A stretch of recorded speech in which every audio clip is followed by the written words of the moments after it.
បាទសួស្តីលោកគ្រូទាំងអស់គ្នាសូមស្វាគមន៍មកកាន់ Channel របស់ខ្ញុំបាទចឹងថ្ងៃនេះយើងនឹងបន្តមេរៀនរបស់យើងទៀតទាក់ទងទៅនឹងការបង្កើតកម្មវិធីគ្រប់គ្រងទូរស័ព្ទ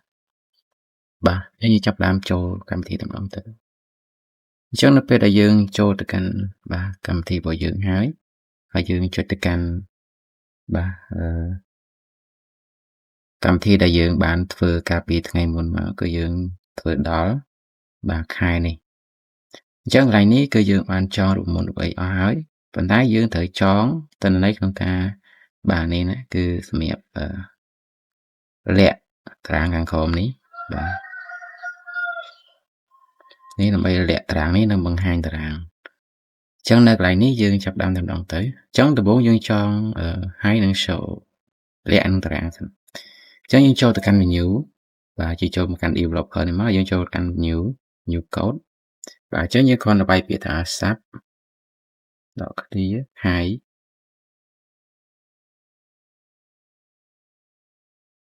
បាទ hi row បិទបើកវងខ្យល់បិទវងខ្យល់ហើយនៅខាងមុខ hi នេះយើងអាចវាយជាអក្សរអីក៏បានតែខ្ញុំវាយ A មួយចុះដើម្បីតំណាងឲ្យ sheet មួយហ្នឹងណាអញ្ចឹងខ្ញុំ enter 2ដងមកហើយខ្ញុំចូលទៅ copy បាទ code ដែលសម្រាប់ hi របស់យើងនេះអញ្ចឹងលោកគ្រូអាច copy ដូចខ្ញុំក៏បានពីពី sheet ដែលយើងបានចងពីមុនណាដូចជានៅក្នុងតារាងជីវៈ WhatsApp cell យើងមានហើយអញ្ចឹងកន្លែងនេះអាចចូលទៅ copy បានតើមកយើងកន្លែងនេះគឺដូចគ្នាគឺ A នេះគឺ11បាទ11ដល់70ដូចគ្នាទេហើយកន្លែងនេះយើងដូរឈ្មោះ sheet របស់យើង sheet របស់យើងគឺនៅក្នុងនេះកន្លែងនេះគឺ M12 អញ្ចឹងយើងសេមក M12 បាទហើយកន្លែងនេះក៏ដូរដែរបាទ M12 ដូចគ្នាបន្តមកទៀតកន្លែងនេះយើង enter មួយបាទហើយយើងវាយ sub show ម្ដងយើងវាយ A ទៅមកហើយ show មក show role បាទខ្ញុំបញ្ជាក់ណាអា A ខាងមុខនេះគឺយើងវាយដើម្បីសម្គាល់ sheet នេះ sheet ខែ12នេះ A ដូចគ្នា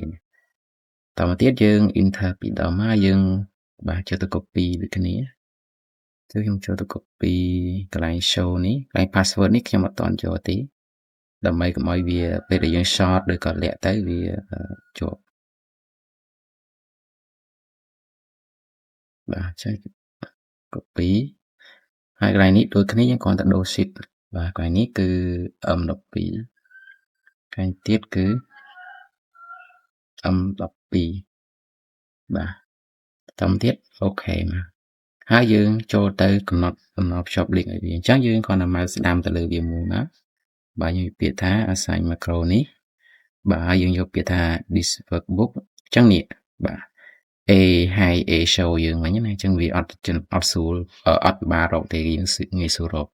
អញ្ចឹងយើងគ្រាន់តែ select លើនេះមកយើងអូខេហើយនេះមួយទៀតគឺយើងមកស្ដាំដូចគ្នា assign macro នឹងមកហើយយើងយកពាក្យ show អូខេតែយើងសាកចុចវាមើលតើវាលាក់ឲ្យអត់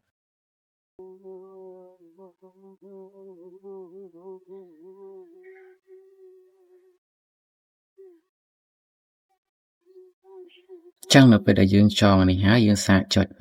ចុច high មើលវាលាក់ឲ្យអត់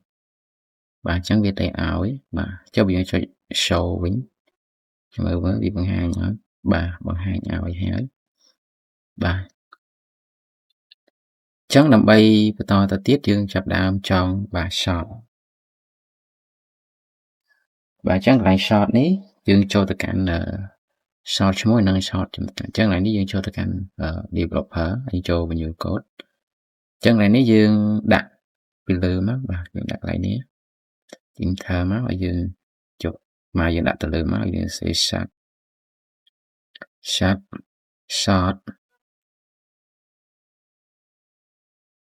អញ្ចឹងខ្ញុំតាំងអក្សរ A មួយដើម្បីសម្គាល់ sheet របស់យើងហើយខ្ញុំ enter 2ដងហើយខ្ញុំចូលទៅ copy code បាទអញ្ចឹងខ្ញុំ copy ចាប់ពីត្រឹមនេះមកកន្លែងលេខ password នេះយើងកុំទាន់ដាក់វាបាទអញ្ចឹង select មករហូតដល់ត្រឹមចុងក្រោយនេះហើយយើង Ctrl C មក ចូលទៅកាន់ sheet របស់យើងហើយយើងដាក់កន្លែងនេះ Ctrl V បាទ printer មួយទៀតអញ្ចឹងបន្តទៅទៀតយើងត្រូវធ្វើអីកន្លែងនេះគឺយើងចាប់ដើម sort A គឺយើងចង់ sort នាមតកូលនេះអញ្ចឹងកន្លែងណានាមតកូលអញ្ចឹងយើងត្រូវមើលដូរកន្លែងណាកន្លែងនេះអញ្ចឹងយើងកន្លែងនេះគឺយើងនៅ sheet អី sheet M12 អញ្ចឹង M12 បាទតមកទៀតកន្លែងនេះអញ្ចឹងចាប់ពីរៀងទី10ទៅដល់70អញ្ចឹងកន្លែងនេះត្រូវហើយតមកទៀតកន្លែងនេះ sheet ដូចគ្នា M12 បាទ CC តារាង CC បានន័យថាគឺឈ្មោះតែយើងចង់សតអីគេតកូលទេអញ្ចឹងកន្លែងនេះគឺ B ទេអញ្ចឹងយើងដាក់ស B មកបាទតមកទៀតបាទកន្លែងយើងត្រូវកែមានប៉ុណ្ណឹងមួយទៀតគឺយើងត្រូវការធ្វើអីបាទគឺ sort មួយទៀតគឺsort ទៅតាមចំណាត់ថ្នាក់ចេញឲ្យ sub sort បាទ sort B បាទ enter មួយទៀតហើយយើងចូលទៅ copy មួយដែរបាទពីធំនេះដូចគ្នា C មកបាទ new code អញ្ចឹងយើងដាក់ចូលកន្លែងនេះបាទអញ្ចឹងយើងត្រូវកែបាទកន្លែងនេះអញ្ចឹងយើងលុបនេះចេញទៅដោយសារវាមាន12ស្រាប់ហើយបាទកន្លែងនេះមួយទៀត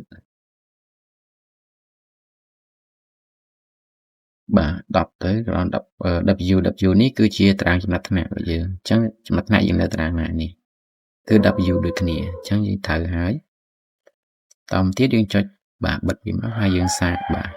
ចอនេះគឺ short នាមតកូលអញ្ចឹងយើង short បាទទៅ this book ហើយយើង short A បាទនេះគឺយើង short B អូខេឥឡូវយើងសាក short វាតើវាចេញឲ្យអត់